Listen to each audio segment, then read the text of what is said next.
The parliament, it comprises of two houses, that is the Lok Sabha and the Rajya Sabha. All right.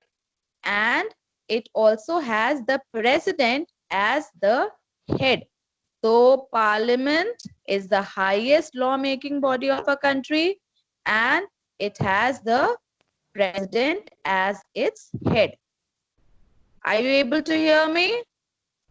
Show your thumbs up like this. Okay. All right. So, do you know anything about Lok Sabha, Raj Sabha? Anyone in this class? Do you know anything about Lok Sabha or Rajya Sabha?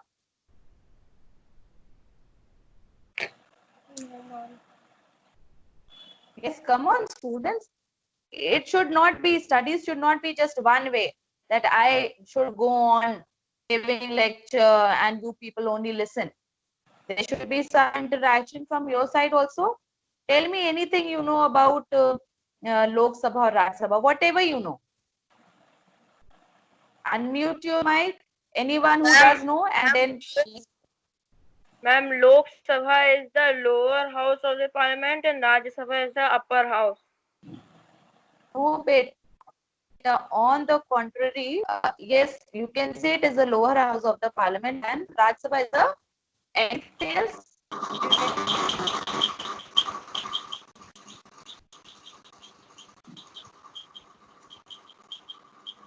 Okay.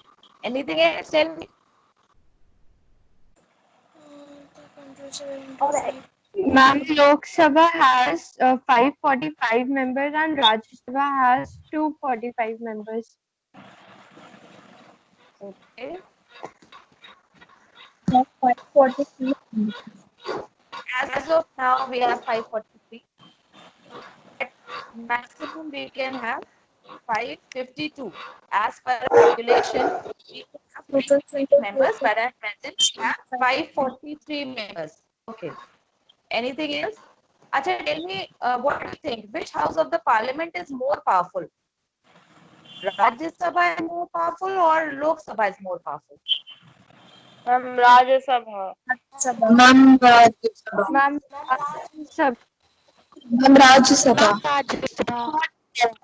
Rajya Sabha. Okay, why? Because it is called the upper house of the parliament. That is why.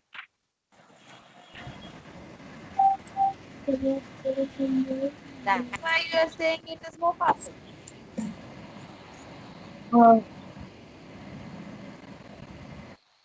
Body. All right. But you know what? Rajya Sabha is not more powerful. Lok Sabha is more powerful than Rajya Sabha. And how Lok Sabha is more powerful than Rajya Sabha, that we will do in the course of this chapter. Okay, so now all of you have your books in front of you. Let's begin the chapter. Yes, Now, the first thing that we have in this chapter is on page, in my book it is 242. I don't know in your books because you have new edition, so maybe the page would be some other page. What is the page number? 114. A114. Oh, all right. So if you see here, the first that we will be doing is that why people should decide. You know, for Lok Sabha we have elections, and people, all the adult population of the country, 18 years and above, they vote as to who will form the government. Okay. Now, why in a country it is something like this? All the people, they vote. All right. Now, you know what happened? As you know, history and all that, that we got our independence on 15th August 1947. And you know, this was after being approximately 200 years under the British rule. And during this freedom struggle, people from all sections of our society, whether rich or poor, belonging to any religion, they all came back and fought together. And the struggle or the movement for independence, the main thing that inspired the people for all this was that all people in the country should have equality